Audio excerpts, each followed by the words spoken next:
Hello, I'm going to make a tutorial on how to make Jen's Pind Linkage.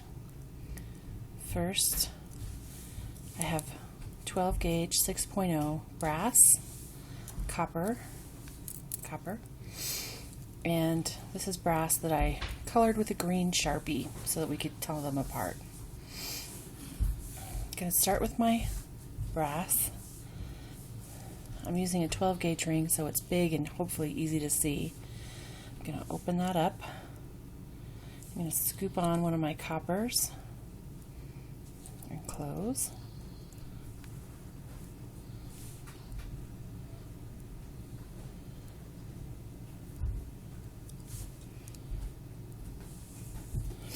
I'm going to close my copper ring.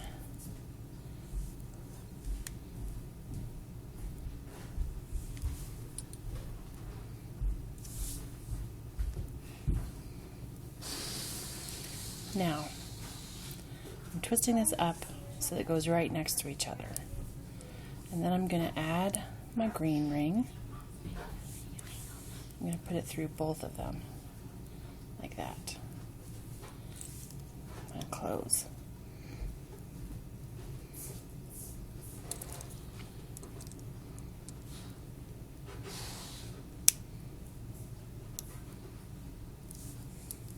There we go. Brass, copper, green. I'm having them all line up right next to each other. And then I'm going to pull these two down. I'm going to angle my brass ring down to make space for the next brass ring to go right through there. Right through there. So they're all together like that. And I just turn those two down. I'm going to point this brass ring down like that. Now I'm going to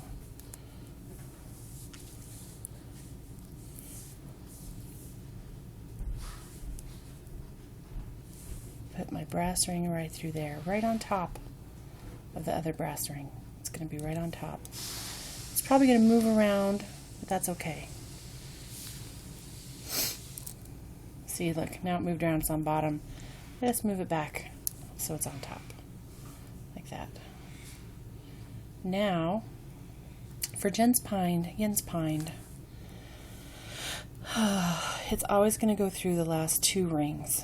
So what I do is I look at this, and I know that it's going to go through, the next ring is going to go through this one, and it's going to go through this one, which means it's going to go right next to this one.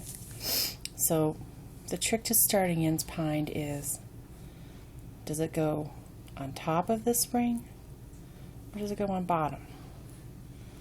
Like that. Does it go on that bottom, or do I want to angle this and have it go on top? I want it to go on the bottom because these two rings here need to angle at each other like this, like that. And so what that means, I need to slip that next ring right in through there. Right through there. So,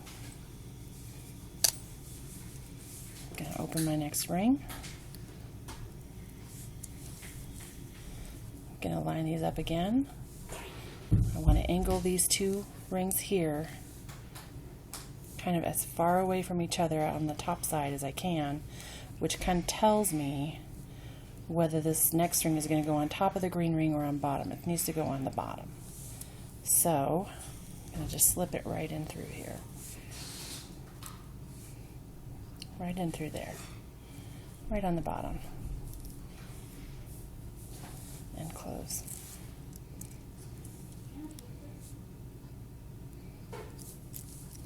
There we go. Got those two rings, Next is copper.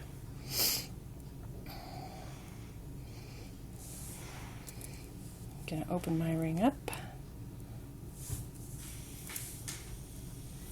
Copper. See, if I pull these two rings apart a little bit, it's harder to tell whether the copper ring should go on top or on bottom. But when I push these together, it makes it a little bit more obvious.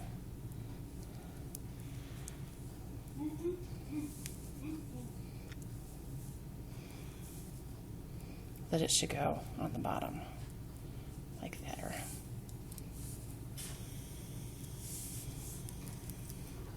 Bottom.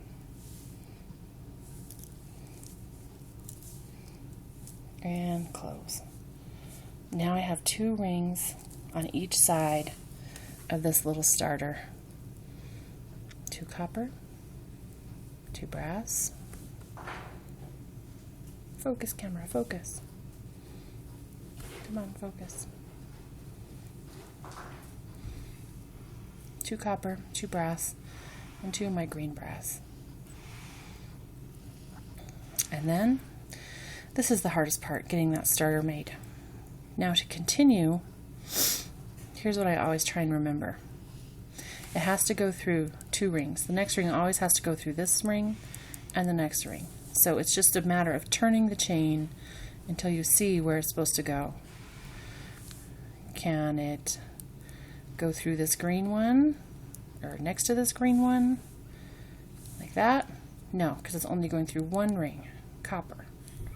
So it can't go there yet. It will, but not yet. Move my camera. There we go. It will go through there, but not yet. So I keep turning. Now can it see this? This string is tilted. This string is tilted. The next ring is going to go through this ring and this ring, so I know that this is indeed the spot that it can go through. Now, I could put it in this way on top, or if I happen to have it going this way with these rings angled up, then I would need to go on the bottom.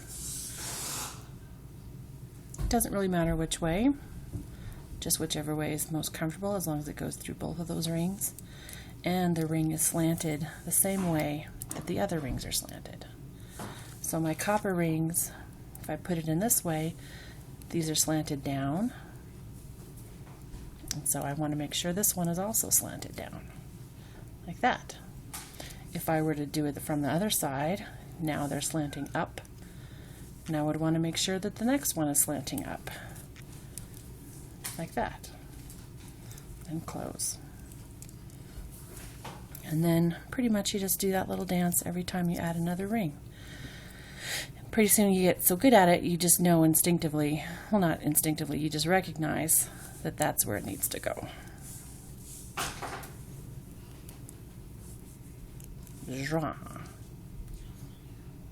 Just like that.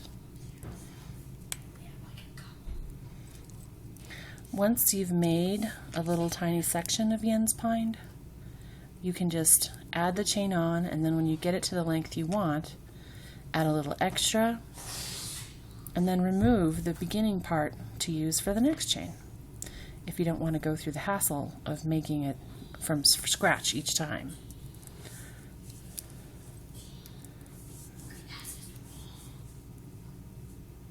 Focus, camera, focus. There you go.